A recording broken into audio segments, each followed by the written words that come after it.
OOCS, Into a Wider Galaxy, Part 336.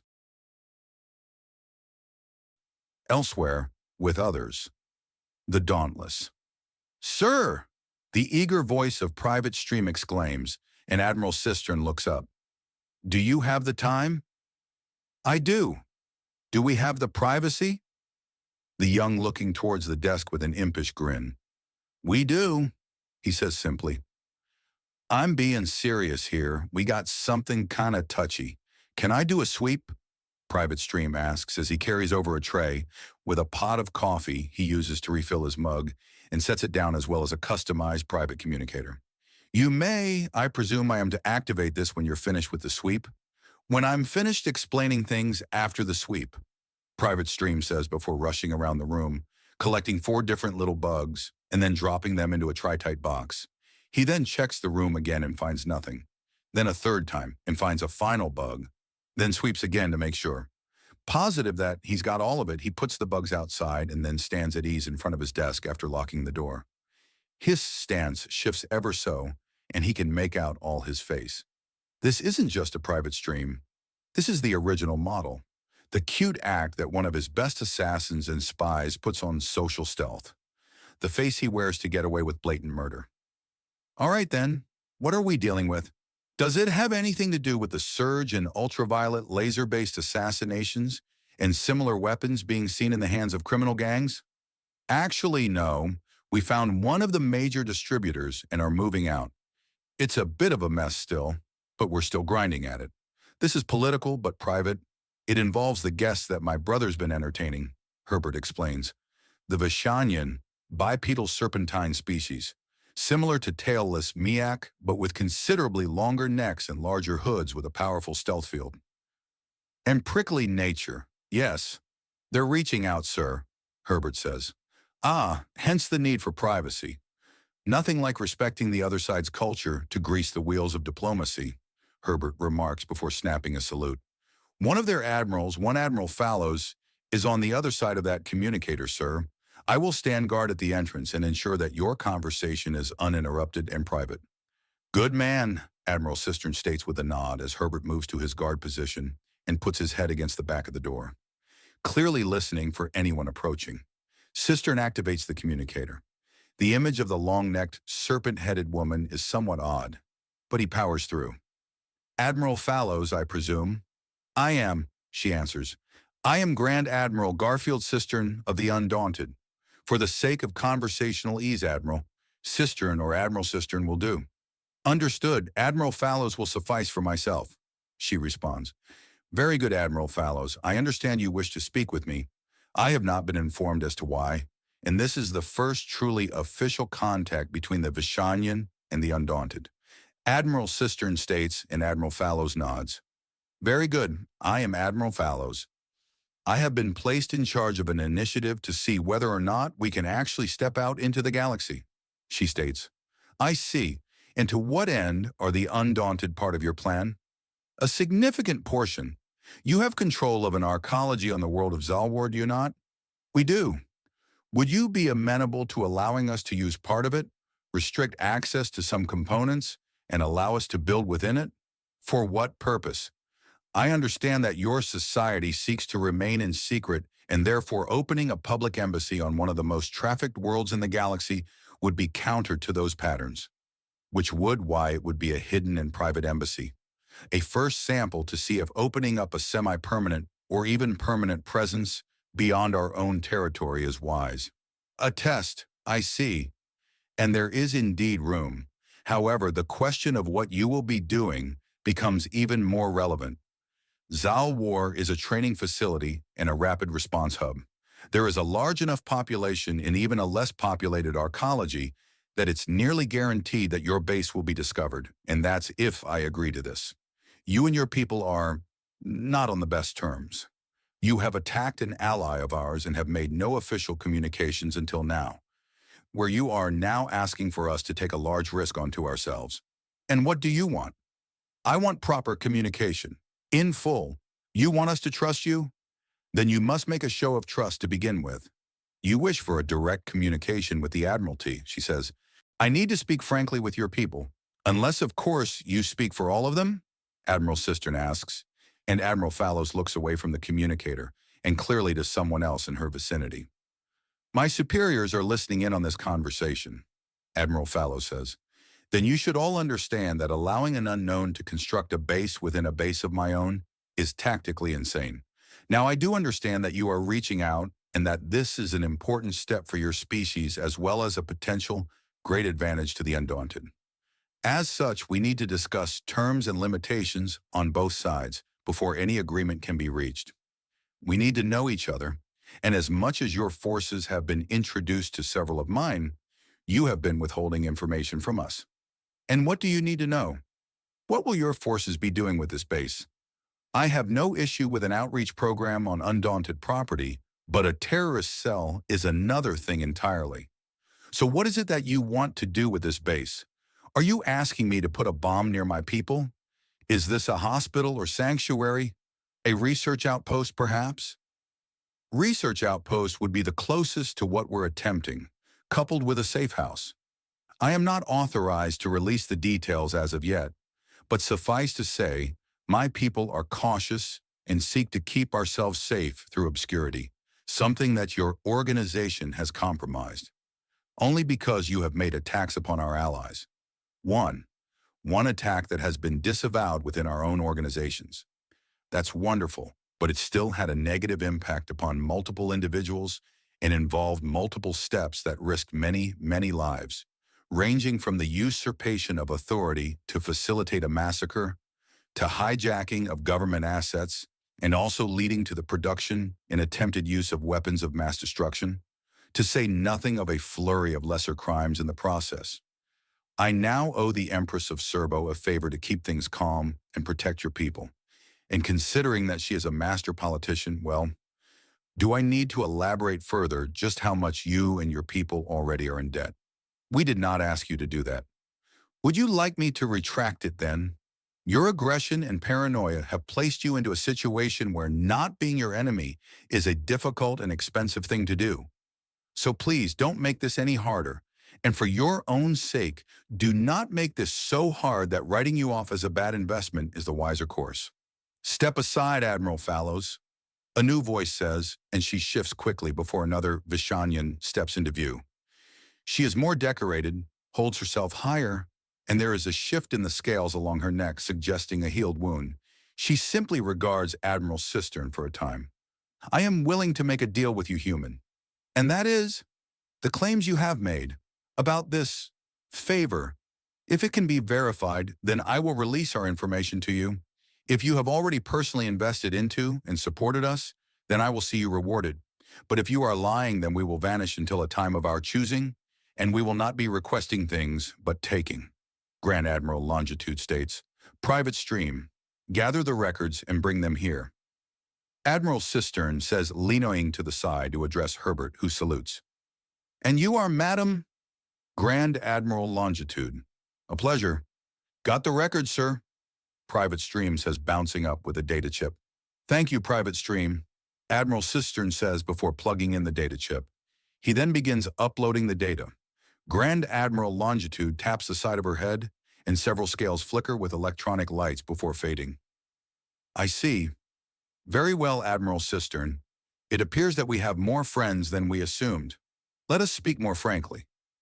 Not sure why you're all following me around. The tour has finished, and I'm technically off duty at the moment. Harold notes as he does his normal push-ups, and then switches into one-handed ones. We're trying to... Can you please stand up and speak? You're distracting while acting in such a way. Torment states, Can't. I have a system.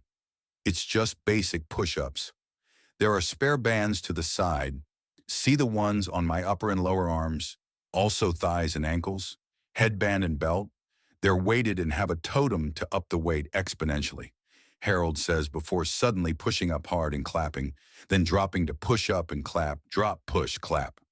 Torment moves to the side and then her eyes widen as she picks up one of the bands. It's enormously heavy, easily 50 pounds, and he's all but flying through his workout. But if all the bands are of 50 pounds each, Then he has 500 on his person, and that's assuming the larger belt isn't a greater weight. Is there a reason you're pushing so hard and with minimal axiom use? Torment asks. Need better conditioning. I need to be stronger, tougher, faster, Harold says before suddenly shifting his workout. He flips upwards and balances on his fingertips before lifting himself to the ceiling in a handstand push-up. And why are you so obsessed with being stronger? Because it defines me. Make no mistake, I have my own issues and problems. But I have made the choice to be the strongest I can, to be the best I can, because I will have it be mine. It will be me. Therefore, I will push to be it, Harold says. Just like that? Torment asks. Well, everyone defines themselves somehow. This is how I define myself, ever self-improving, Harold remarks before he shifts the lifting until he's balanced on the fingertips of one hand with 500 pounds weighing down his body. He slowly does 10 push-ups, the switch is the hand. How do you define yourself? Soldier, dutiful? Torment says. Without listing your job or name, Harold clarifies. Dutiful. Dutiful is good, but there's more, right? Harold asks as he slowly lowers himself and then stands up again before slowly rolling his limbs and then slowly moving through a kata, still weighed down by things and keeping himself still and controlled. I am strong, capable, and wise. Good. Keep going. I am ever stronger, enthusiastic, curious, and audacious, Harold says. I am stoic, reserved, and cautious. Excellent traits. I have negative ones too. I am impulsive, aggravating, and knowingly arrogant. Torment says nothing. It's always harder to admit flaws over virtues, Harold says. Knowingly arrogant, Torment asks. I bite off way more than I can chew, and only the good grace of my sparring partners have kept me alive, Harold says as his kata moves into karate-style punches, slowly punching outwards and then chambering the fist, bringing to his mind almost mechanical motions or the idea that his fists were like bullets or cannonballs at full speed. After all, a battle princess has overwhelmed my axiom brand. Franklin had the good grace to not just annihilate me, and Lady Thessalia didn't crush me like an insect, but I still sought out each of those fights and would do it again. What is that if not knowing arrogance? You're a little harsh on yourself. No, one is more ignorant than the person ignorant of their own flaws, Harold says, and the same could be said for someone who mistakes their actual flaws for another. You are arrogant, but not in choosing opponents. You always think you're correct in your actions. You don't even consider you might be wrong about something, do you? I think about that a lot. I just don't let it slow me down, Harold replies. Oh yeah? Such as? Giving the Vishanian the chance I have. You're a very prickly people and could decide to snap at any time. It wouldn't even be all that odd with how cautious you are. It wouldn't even take a higher-up's command to screw things over. You're an unknown, and if the introduction you make is with nuclear fire, then the retaliation might wipe out your species. Do you really think we'd do something so foolish? Torment asks. Haven't you already? Gas attacks are nothing to sneeze at, Harold remarks. That wasn't my branch. Well, the problem with being hidden is that we can't tell the difference between unhinged radicals and state-sanctioned soldiers, among other things.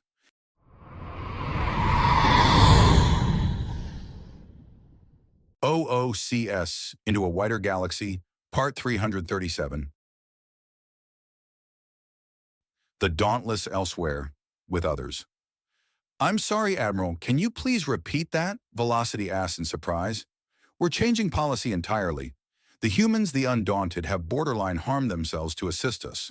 We've seen the evidence and tried dozens of times to find any form of deception within it. Much of the Admiralty is having a crisis of faith about this. I will admit I myself am among that number, but we all have our duties, and our duty in this situation is clear. Ensure that they do not regret this choice, the Admiral states. I'm not sure what more you want of me. I'm already pregnant with the child of a high-ranking human, Velocity remarks. And do you have attachments, affections and such? The Admiral asks, and Velocity looks away. That might be a good thing. It's some kind of snare humans have. There are just a few chemicals that can make you be almost obsessively attracted to them. All galactic species mutually produce them and are susceptible to them, but humans do it in insane quantity, Velocity says. The greatest concentration is in their semen, and it's hard to not get too attached and just let it happen at this point. There's been too much evidence to ignore. So what? Are we supposed to just start sharing everything?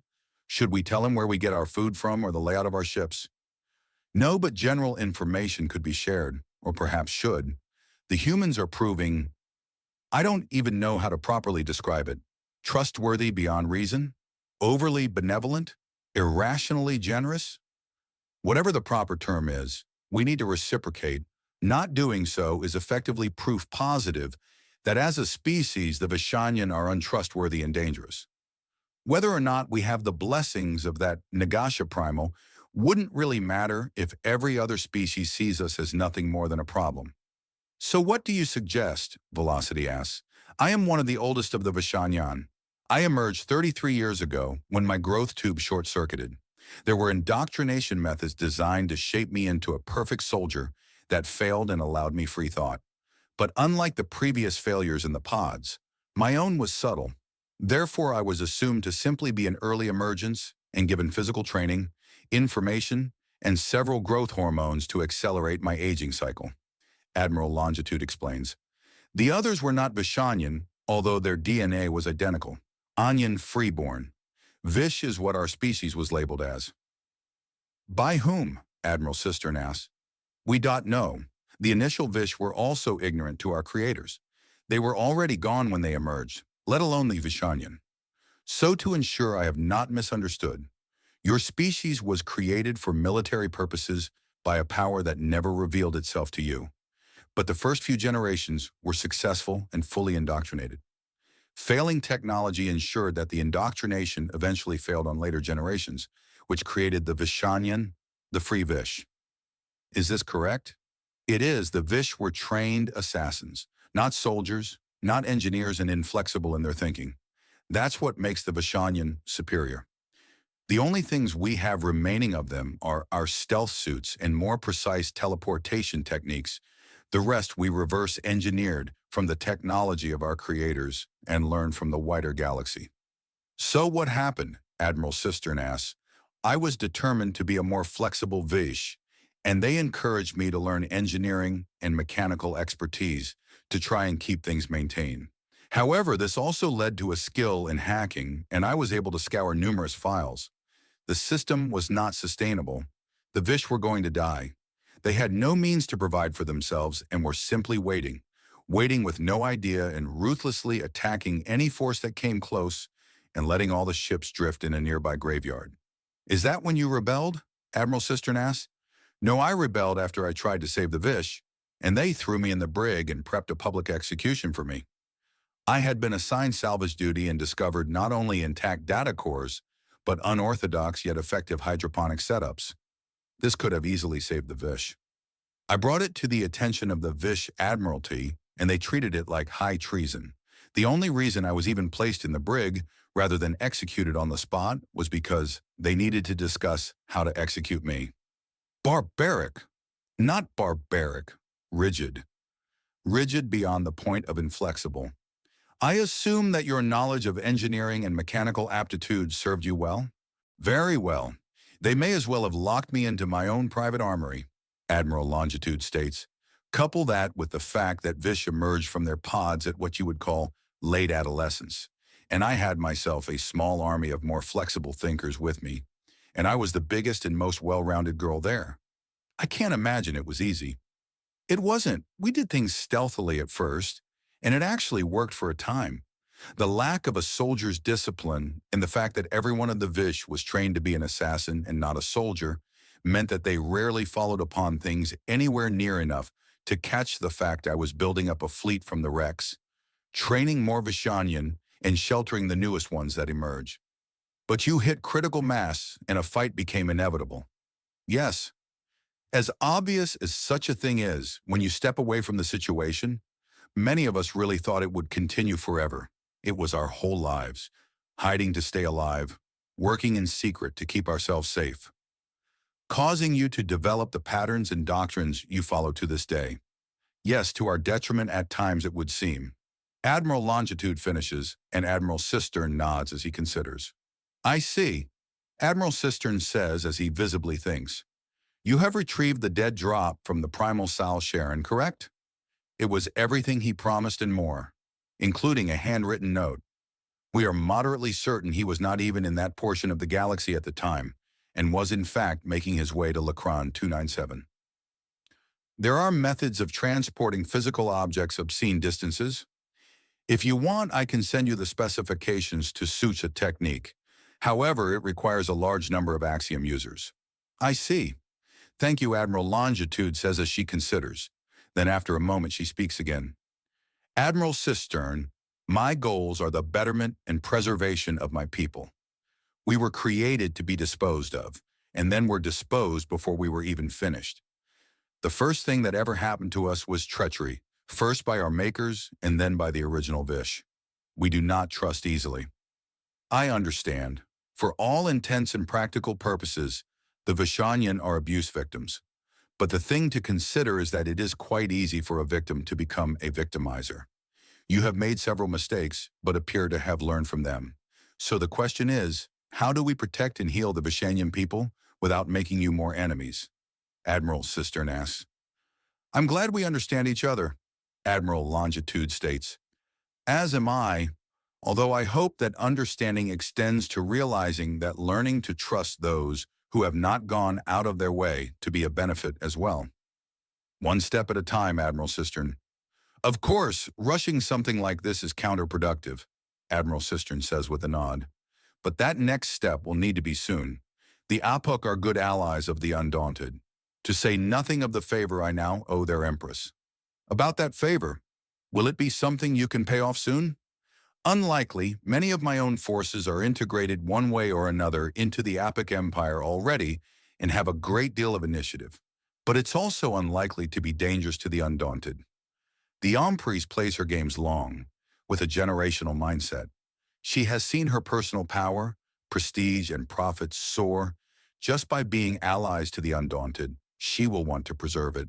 It should not be too onerous, but it's unwise to be in debt to the heads of state, Admiral Cistern states. So she's long thinking, is she? The information surrounding her is that she's an equally unstoppable warrior and politician. So above the common machinations of her political class, that she dresses in rags and dares people to attack. Not quite. Apuk have several traits to them that are baffling to outsiders. There's a form of preformative humility that is in fact a demonstration of pride for their species.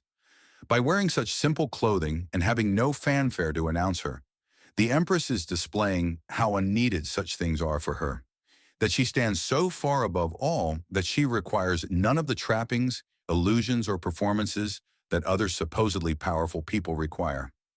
While interesting, it seems to be the same thing as what I just highlighted. Functionally, it is, but in the cultural sense, it is not. However, the point is that the Empress is drowning in Apuk cultural mores, and if you understand them, then you can deal with the Apuk well.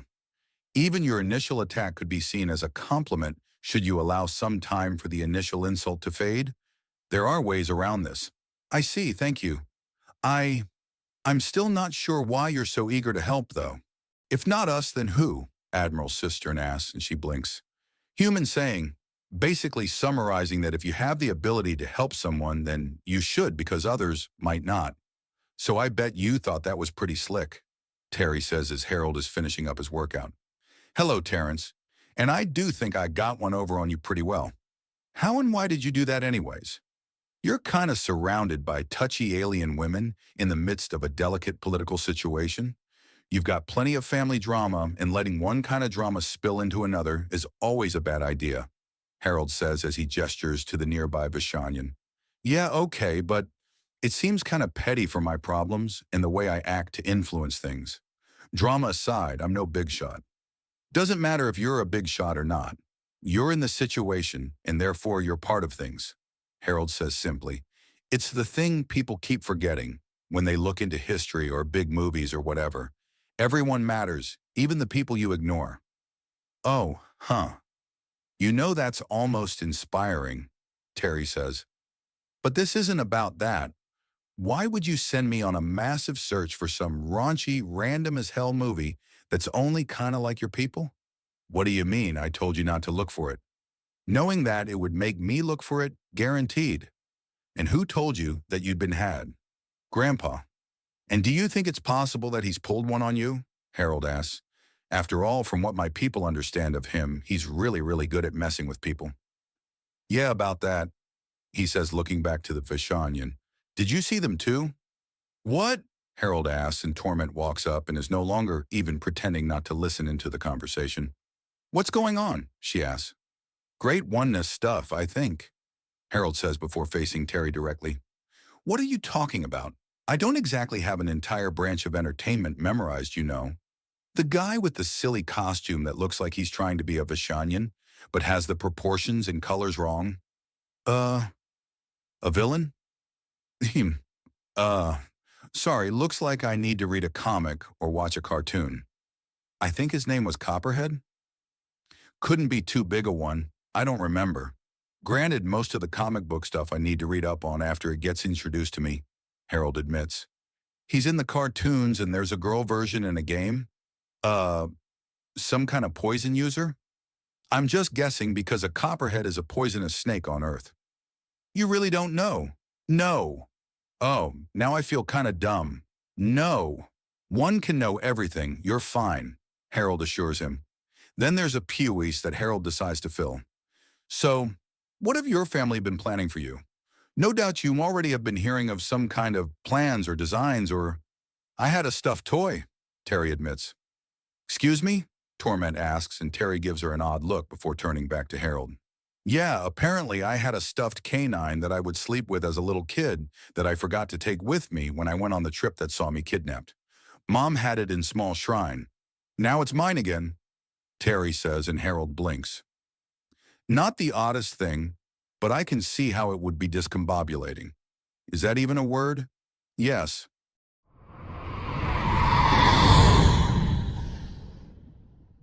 OOCS, Into a Wider Galaxy, Part 338. Elsewhere, with others. The Dauntless. And then when the final decisions were made, I found myself as the overall commander despite rising others to the same rank. Grand Admiral Longitude is finishing her story. And now we are here in new systems and new things are happening, things we do not have practice. I find that such times are often the best test of a soldier. Do they freeze? Do they panic? Do they flail about hoping that some random action might solve the issue?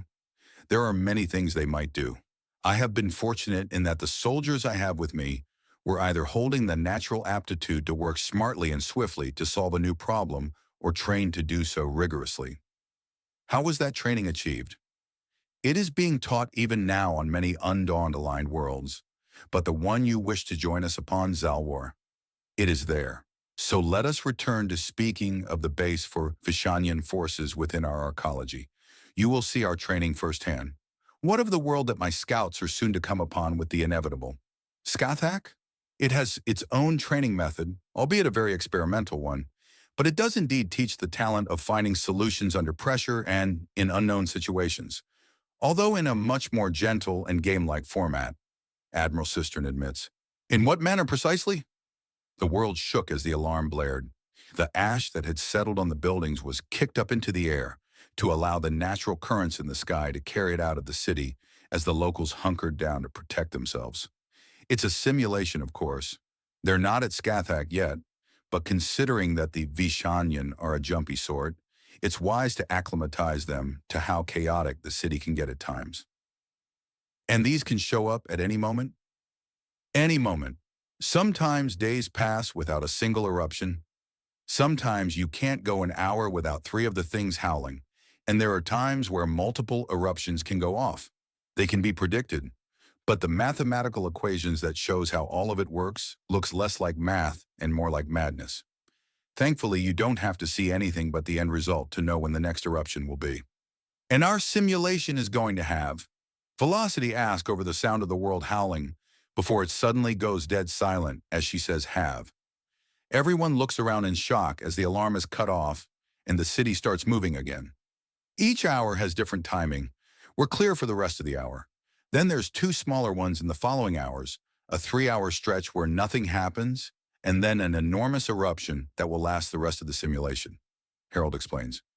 Oh, and there will be a micro-eruption or 3 during the 3-hour stretch, but those are considered mere curiosities and not actual hazards, so things will not be slowing down or stopping during them.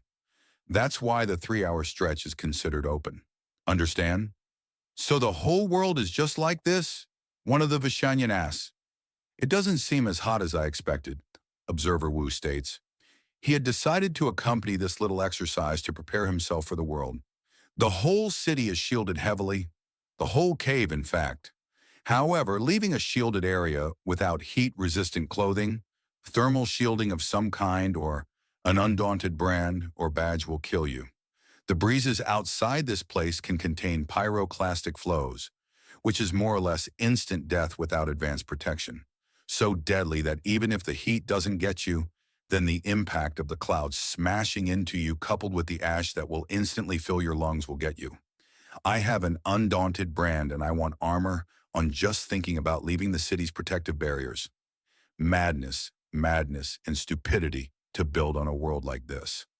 Most worlds have something like this. It's just that Scathach's core actually has a higher concentration of axiom-resonating metals to constantly bring in more heat and movement to hypercharge its tectonic flows and magma systems. The human homeworld of Earth has numerous settlements built around active volcanoes, and that includes surrounding volcanoes that have gone off and destroyed cities in the past. Are you referring to Pompeii? Observer Wu asks. I am. Pompeii, Velocity asks, an ancient city in the West, or Harold's ancestral part of Earth. A volcanic eruption flash destroyed a large town of some 10,000 souls in a time when 10,000 was a substantial number. The destruction was so complete and so instant that the town was actually preserved by it. In the modern day, a city has been built around it. But it was already destroyed by a volcano. Rebuilding around a natural hazard that intense is insanity.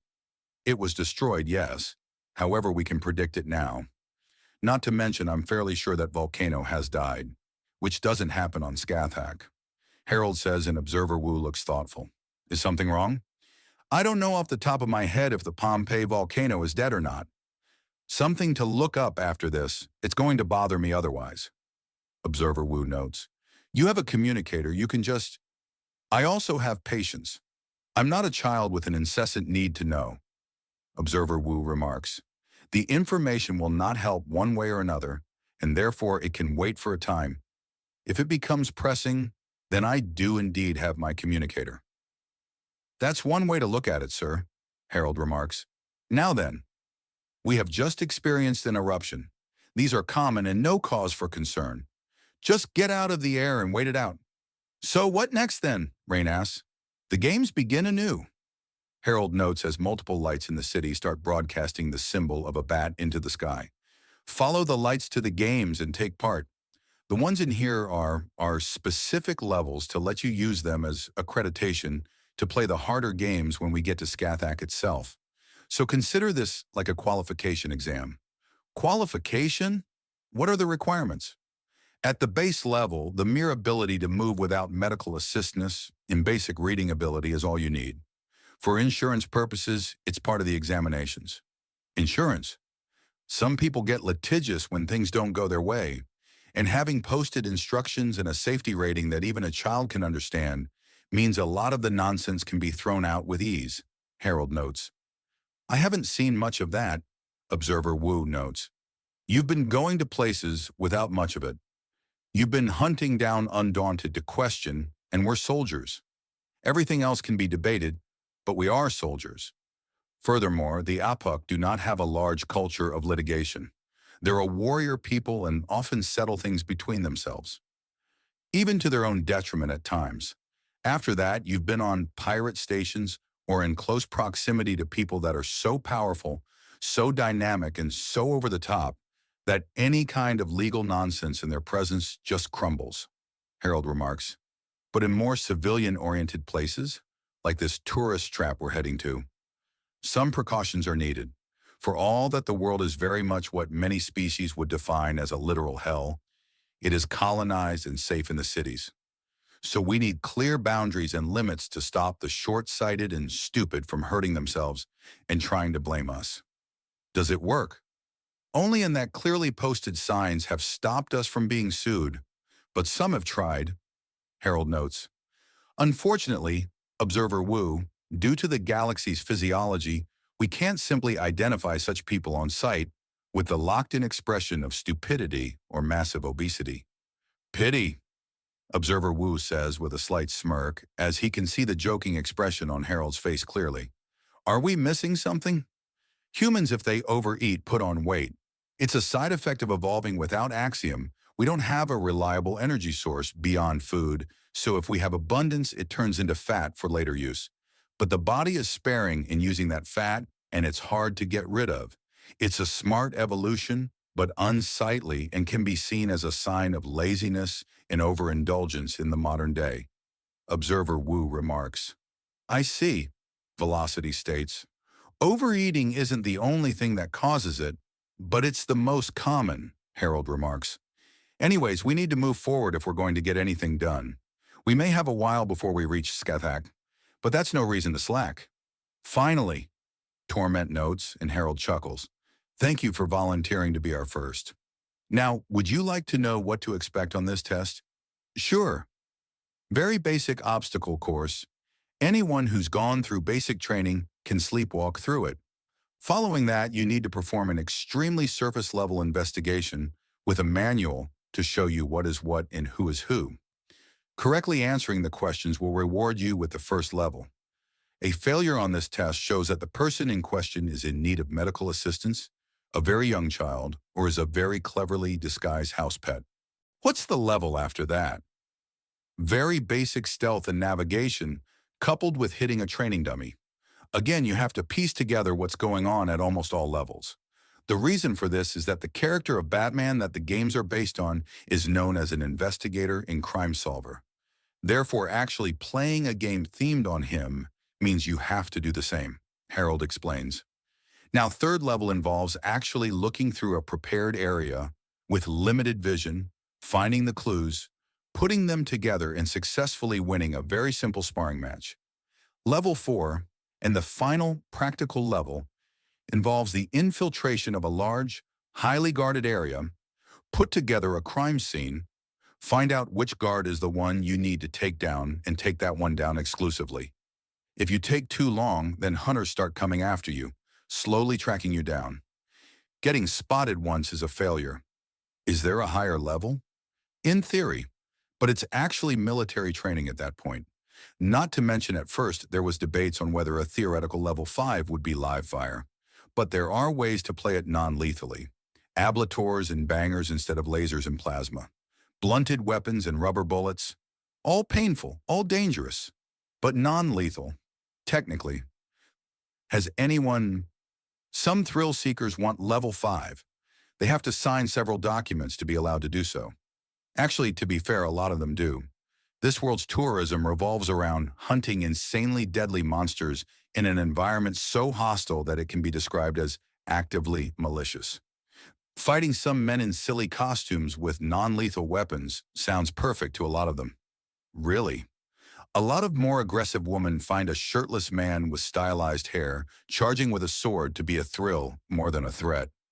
We've had to introduce a penalty system for sexually harassing the men. It got most of them to stop. Most? Someone's always new to the system and always an idiot, Harold remarks. Granted, they then learn that tasers are standard issue and that there was a warning in the documents they signed. I've heard the word taser used more than once, but not an explanation as to what it is. Electrical stun gun, basically. A non-lethal level of volts and amps are pumped into the opponent's system, and it causes their muscles to seize up. It can drop even the strongest people because it bypasses things like physical resilience and goes at the bodily systems. And even an axiom-dependent system is still capable of being affected by it. Harold says, that being said, taser is more of a consequence of language drift. It's a non-lethal electroshock weapon. But taser is the most popular brand and has become synonymous with the idea of an electrical weapon. Make sense? Observer Wu asks.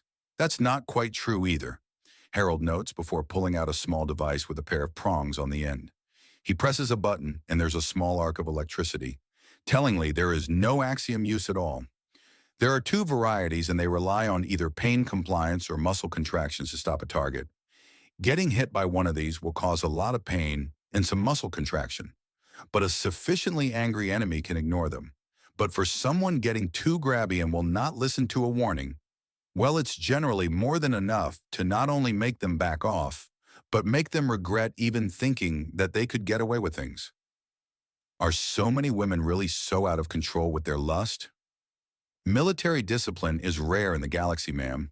Many people prefer to indulge, and when they see something they dearly want, they don't think twice, or at times even once.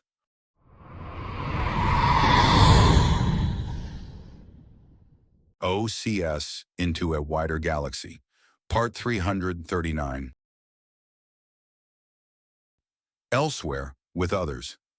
This almost felt insulting, Torment notes as the last of the Vishanian finished the first level. Like I said, this more weeds out people trying to get their pets into the games more than anything. Nothing wrong with having pets or newborns playing, but when the game is mental, it's a bit unfair to them, Harold remarks. So does this mean Mr. Less than a year old failed the test? Rain asks, and Harold slowly turns to the sassy pastel blue Vishanian with a raised eyebrow and a smirk on his face. He says nothing and slowly turns to see the visibly frowning and stern-looking Torment. Unending rain of retribution. Can we speak? Torment asks, stepping up, and Rain suddenly looks nervous. Get off her case. I've been working on helping her relax and incorporate. If you're going to blame someone for her behavior, blame me, Harold states, standing between them. Torment's extended neck lets her see Rain past him with ease, but she dares not ignore him. Then you will answer as to why she has been insubordinate to the point of nigh criminality. Because she has been relieved of duty. Her injuries and rejuvenation means she is no longer an active combatant, therefore she is not to be held to the same standards. I have encouraged her, both implicitly and subtly, to relax and be more comfortable, allowing herself to mentally adjust and learn how to socialize with other species at a faster pace. You are seeing positive results. This kind of sass and mockery is a bonding technique. She is not insulting me. She is endearing herself to me, Harold states. As it stands, out of all Vishanian in this room, Rain would be the one who could socially blend with the galaxy. Torment's head sways from side to side as she regards him. Why? Why what? Harold asks, and her eyes narrow. No. Vishanian has enjoyed me profiling them. Be specific in your questions, or I'm going to start again. Why have you taught her as such? I just told you. She's been relieved of duty. She's off duty and needs to relax. Staying at combat readiness breaks people, and it's a full-on war tactic in sieges. We call it saber rattling. It's where you threaten to attack at any and all times and have your opponents tire themselves out by staying at constant readiness. A self-inflicted case of it is just a pointless loss and meaningless exhaustion. She draws her head back instead of looming over him and then holds out her hand. Communicator, please. I will verify this. Harold hands his civilian communicator over. How many of these do you have? Several. This is the one without sensitive information. Also a few games, Harold remarks. Really? I do a lot more than it looks like at a glance. And the best way to stop some hacker twit from grabbing information at a whim is to divide it and make sure there's no connection. Each of these communicators block everything but text and a location tracker from the other ones, Harold says, pulling out another two. There are small axiom totems on each that give them all a distinct sensation. Practical, Torment says as she uses the communicator and looks into it. Saber rattling, a noun talking and behaving in a manner that threatens military action. She hands the communicator back to Harold before speaking. She's still acting insubordinate. She's off duty and in civilian dress. Harold states, and Torment starts to stare off, but looks away shortly. Very well, human ship, human standards. Thank you, ma'am, Harold says, and he can't help but notice that Rain is more hiding behind him. You're okay, kiddo. Relax. Now then, Who wants to go for rank 2? Again, basic training and a fully functional mind will see you through to passing level 3 at least. Level 4 is the hardest test we have, and level 5 is just sign the papers that say you can't sue us or sexually harass us. Not that too many people listen to the second half. How bad is it? One of the Vishanyan asks as the door to the holodeck opens. Velocity and a few other Vishanyan officers walk in alongside Giria. As she approaches, Velocity accelerates and then hugs Harold, surprising him a little, but he then smiles. Good news then? He asks. Yes, Velocity admits. Someone's been holding back on a few things she can let loose on now, and is that appropriate in public? Are there rules for that in public? Giria asks as Velocity PAs her elongated neck around Harold's upper torso and nuzzles into his face from his left side. The look is both clean and yet intimate, and beyond Giria's questions, no one has any idea what to say.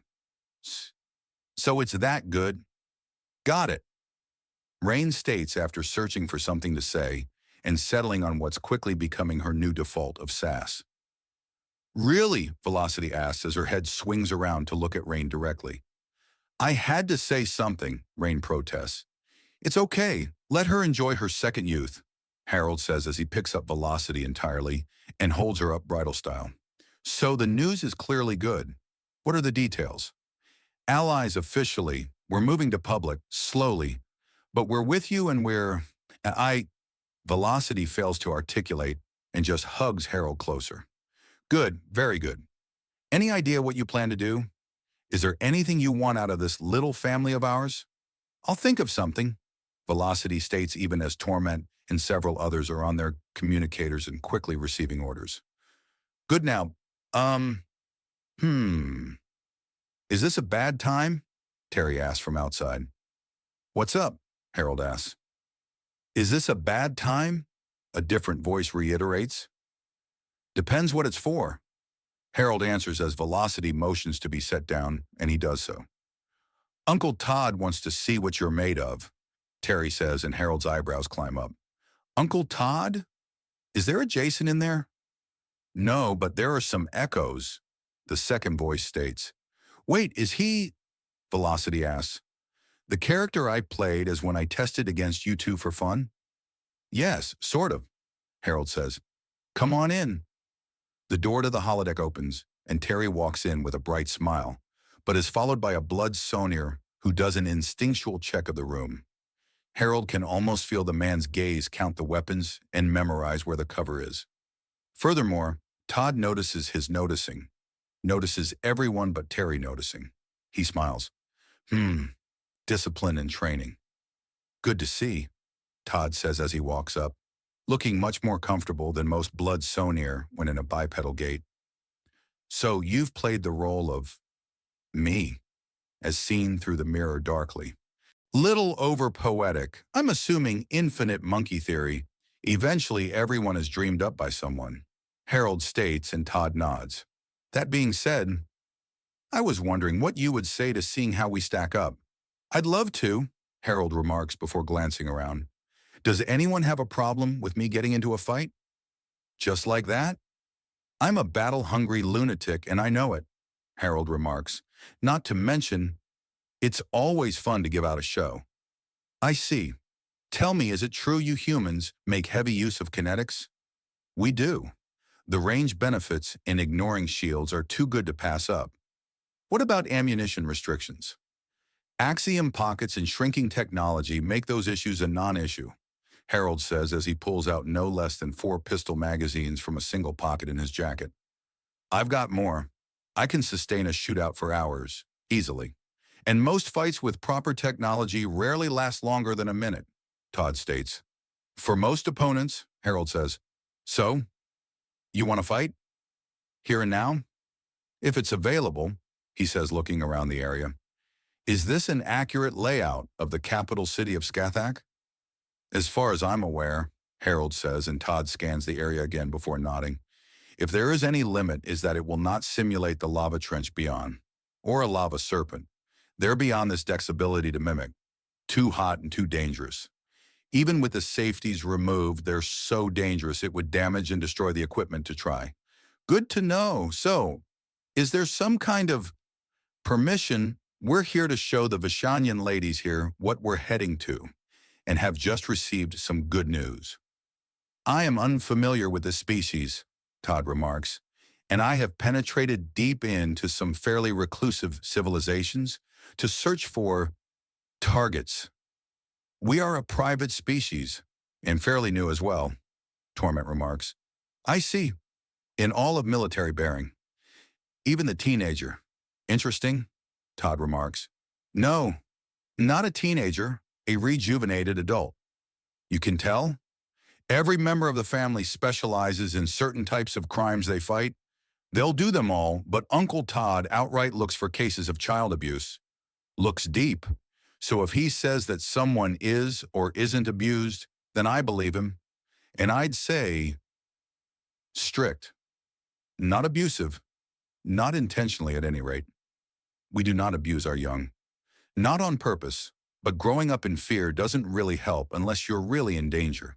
But it's not unreasonable. There's lots of danger to go around, Todd says. So, do you mind if I see what Mr. Battle Hungry there is made off? Non-lethal, I hope, Observer Wu notes.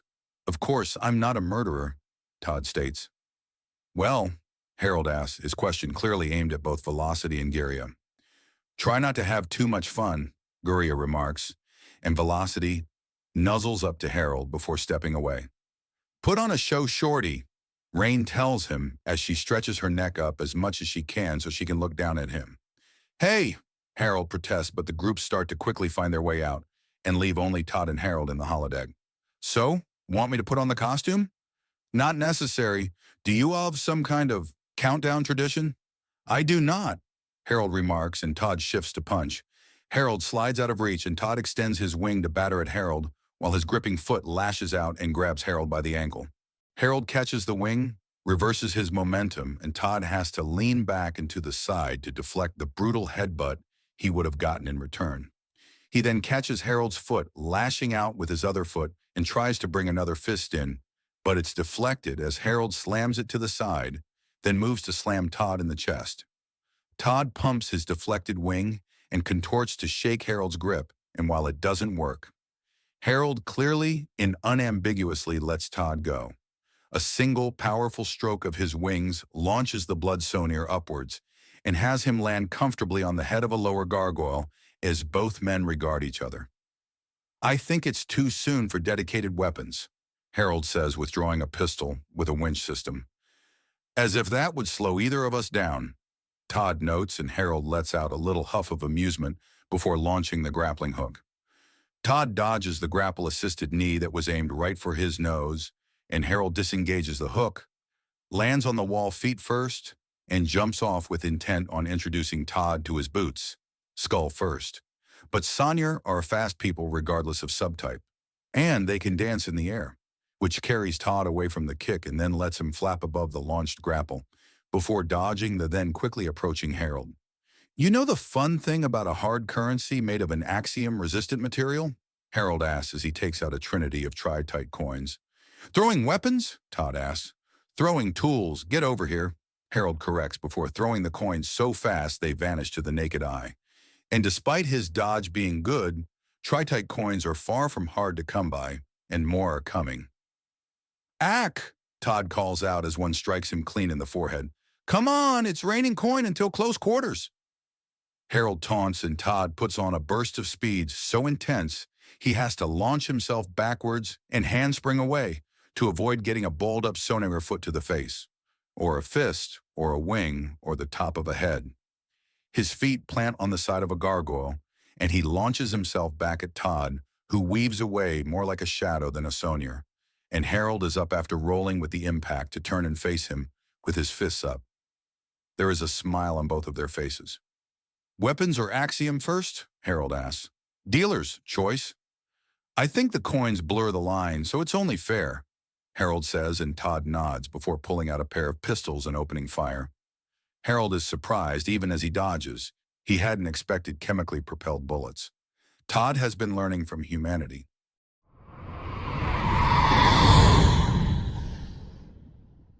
OOCS Into a Wider Galaxy, Part 340.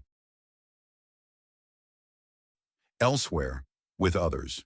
He takes cover behind a gargoyle and brings out his own pistols to match. Glad to see you've taken the time to load in rubber bullets. Of course, this is a spar. The tri-tight rounds are for criminal adepts and child molesters. Todd remarks as Harold shifts out of cover and unleashes a blaze of his own rubber rounds. Charging to the wall, hoping up and then kicking off to launch himself at the Sneer man in a dizzying spread of attacks that Todd flits backwards to avoid. But Harold closes the distance. Punching with a firing pistol is not a good idea. In fact, it's an idea so bad, it turns around and becomes effective because of how insane it is. Melee range with pistols is never smart, but it can throw people off. Bang, bang, bang. Melee range pistols is loud, confusing, and a huge fight of trying to pistol, whip each other, and dodging bullets through a combination of contortion and wrestling as they fight for some kind of control against a slippery bastard that refuses to be caught off guard. Between Todd's literal inbuilt sonar and Harold's raw danger sense, all the two of them do is lightly scuff each other up and empty the magazines of their pistols into the surrounding area. There are a few more attempts to pistol whip on both sides, but pistol whipping is something to do to far less slippery buggers. Then Harold plants a boot in Todd's chest and launches him back. Well, that happened, Todd notes as he slides out his current magazines and slots new ones into place. Harold has switched to an AK. Shit. He dives behind a gargoyle to avoid Harold's fire, but can't help but ask, so what kind of rifle is that? An AK-47, not the strongest or most accurate, but so damn enduring and reliable that it's a favorite just about everywhere. Short of sawing it in half or melting it to slag, it's going to keep working. Harold explains as he uses a gargoyle for cover himself with the rifle slung over the head for a brace. You do know I know exactly where you are, right? Todd asks. I do, Harold remarks. Good. Todd remarks before he slips down off the edge of the building, and Harold stands to get a better firing angle. But Todd has gone straight to and under him, and he has to pull up the gun to get it around the gargoyle that had previously been bracing his weapon. In the moment he had the gun pointed the wrong way, Todd surges upwards at him and then does a fancy corkscrew through the air as Harold brings the weapon around. If not for the lack of axiom he can sense, Harold would have called sheer bullshit on it not being an axiom trick. The sonar foot crashes, open palm, into the side of his rifle and clamps down with the same grip that lets the man sleep while hanging upside down. There's no way he's getting his rifle back without axiom, so he ejects the magazine and fires off the last bullet in the chamber to tuck it away into his jacket even as he allows Todd to get some distance. Then he starts quickly reloading his pistols as Todd tosses the now empty weapon away and lands on a higher level. Speed is your thing, isn't it? Reflexes and awareness, actually, Harold replies. Axiom can give strength and speed and even all the mental time you need to understand things. But if you're not aware and you don't know when or how to react, it all means nothing. Even a primal can be knocked around if they have no idea how to react in a fight. Oh, really? I wasn't aware there were non-combat primals. Isarizen Whiteflow, Serpent Empress, Mother of Snakes, the girl that was lost 1,000 years ago and rediscovered now. She's a dedicated healer, civilization builder, and mother. Not a warrior, Harold explains.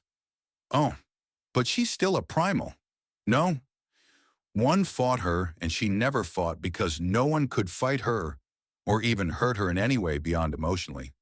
But someone like you or me could. Harold explains and Todd looks out of his cover to give Harold a look. Not that I would. Good grief, man. She's a civilian, the kind of people we protect. Then why bring her up? Because she has the speed, strength, and reaction time that people would think makes an amazing fighter, but she has no combat reflexes, Harold remarks. Now get back into cover. We're still sparring. Then the next moment, both men are facing each other with a pair of pistols each. Then Harold shoots first before revealing his left pistol is his grappling hook, and he races up the side of the building and keeps launching himself upwards and finishes emptying his pistol as he reaches the level. But as Todd reorients his pistols to him, Harold throws his directly at Todd and rushes him. Rather than punching or kicking the sonar, Harold starts grappling the man and starts doing what he can to force Todd to fire and empty the pistols and render the weapons into more obstacles than assets. Todd doesn't bother holding on to the empty pistols, and he lets them go to be able to start grappling back, and once more takes advantage of his sonar feet and grabbing onto Harold's legs, particularly around the knee, and squeezing as hard as he can, getting a slight grunt of pain from Harold, and he drops to the knee to slam Todd's foot into the ground and using his heavier weight to barrel into the man. The roll takes them off the side of the building, and Todd quickly peels away and kicks at Harold to try and disrupt his righting his fall. But Harold catches the blow on his forearms and uses the momentum to shift himself mid-air and land lightly on the next level down. Todd hovers casually, sheer skill and raw strength, allowing him to fly in ways that would boggle the mind of many. He doesn't keep it up for long and then flutters to the same level. "Is it time for Axiom?" Todd asks. "It's clear that unless we start bringing in the really absurd weapons, this isn't going to change. But for the sake of this, no breaking the sound barrier and no elemental nonsense. Throwing fireballs or lightning bolts is just bringing in a huge weapon, but without the weapon," Harold says, and Todd nods. "Fair enough, this is about skill," Todd says, before suddenly being reduced to a flickering shade. And there is a pause as Harold tries to peel Todd off the wall his claws are digging into, and is instead ripped off the floor he's standing on and nearly slammed into the wall. But Harold has shifted his personal gravity and starts with a flurry of punches and manages to get one past Todd's defense. And while he does stun the sonar, it causes the man to lose his grip and fall away from the wall before reflexively catch himself and glide away while shaking his head. Then launching upwards as he gets his mind sorted again, and Harold races up the side of the building to keep pace. Then Todd has to dodge as Harold launches himself like a bullet, and then dodges again and again as Harold starts bouncing off of the air itself before catching Harold's massive kick, and then solidifying himself to stand on the air before spinning hard and throwing Harold downwards. Then Harold teleports above him and drops a brutal axe kick that Todd barely avoids. The sonar starts ping-ponging through the air as he dodges teleport drop after teleport drop before barely dodging a brutal fast punch that breaks the pattern, and he zips up into the sky and lands at the edge of the top floor of a skyscraper. He turns in time to see Harold teleport to the other side and smirks. "You're playing the mind game even when you're not talking. That's impressive. I need to take this more seriously." "You have more?" "I have some tricks that aren't automatic. A lot of the worst know to hide their evil, so it's made me work around them," Todd remarks before blasting forward, bilocating as he does so, and then swinging down at Harold with a brutal punch from either side. But he could be either one. Harold catches both fists with his elbows and uses his knee to stop the hidden third Todd from slamming him in the gut. The force of the blow carries him back and off the edge, and he opens his arms wide and almost looks like he's trying to assert himself with a T-pose. Then he vanishes and his feet slam down to where the real Todd was just moments ago, still in the T-pose before he brings his arm down to deflect a punch and then gives out a savage cross that is barely avoided by Todd, who scrambles away. "All right, time to end this," Todd says before pulling out a pellet and slamming it into the ground. A thick, choking cloud spreads over the area, and Harold just closes his eyes and takes a ready stance. A slight flick of his undaunted brand keeps his lungs clear and fresh as he breathes in deeply and focuses. His hand slams to the side and slaps a massive rubber bullet out of the air with enough force to create a massive gap in the cloud that is quickly filled. Harold opens his eyes and looks directly at Todd's location in the distance with a smirk. "Huh, so those instincts are the real deal. Go figure," Todd remarks as he ratchets back the lever on the modified anti-material rifle and then switches it to the automatic setting he had installed.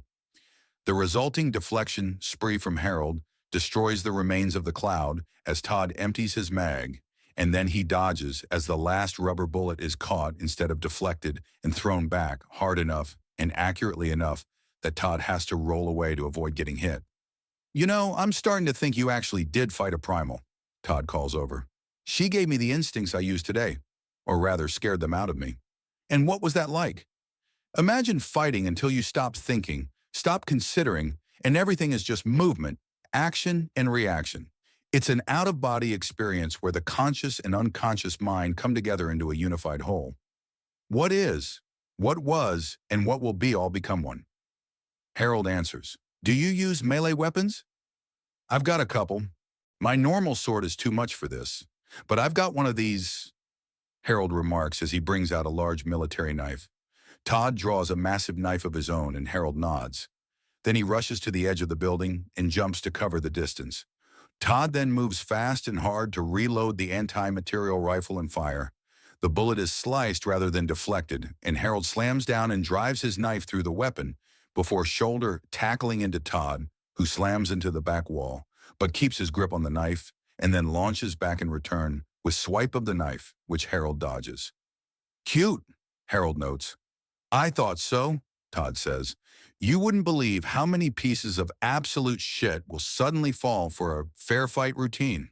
Too many people think they're the hero of the story. Criminals are especially prone to it," Harold says as he and Todd end up in a knife lock, and he wins as Todd shifts back rather than take a knee to the gut courtesy of Harold. "And what about you?" Todd asks. "Hidden super, boss. You take a wrong turn in a dungeon, and I jump on you with the full force of an apocalypse," Harold says, and Todd snorts in amusement. "How about you?" "Roving, boss. Go to the wrong places, and there's odds I'm there. Not guaranteed, but the chances go up every time you're there, and you never know. Not for sure, but you just never know if you're about to get in a brutal fight," Todd says with a smirk on his face before grunting, as Harold manages to deflect his knife and grabs his wrist to start applying pressure. He punches Harold full in the chest, but he just powers through it as he forces Todd back and slams him into a wall. An attempt to phase and then an attempt to teleport are both canceled out by Harold scrambling his axiom, and he's put into a pin. "I can't do more than this without making things unfriendly." "Noted. You win. Let me go," Todd says, and Harold steps away and hands him back his knife. "Thank you, and holy shit, human. If I find something on Skathak, can I call you in?" "Well, seeing as how you're a bounty hunter that specializes in going after pedophiles, I'm going to say yes. But you should know, when I go lethal, I go mean. I have grazers and suicide drones." "Grazers?" "Yes." "As in a gamma-ray amplification by stimulated emission of radiation weapon?" Todd asks. "Yes. I've taken in bounties for people who've used those in public, which should make my opinion of pedos plain and clear. Also in distant space and beyond, you can easily get away with it, let alone in wild space. Yes, it does make things clear, but leave the dirty weapons at home. Arresting my backup is not something I want to have to do,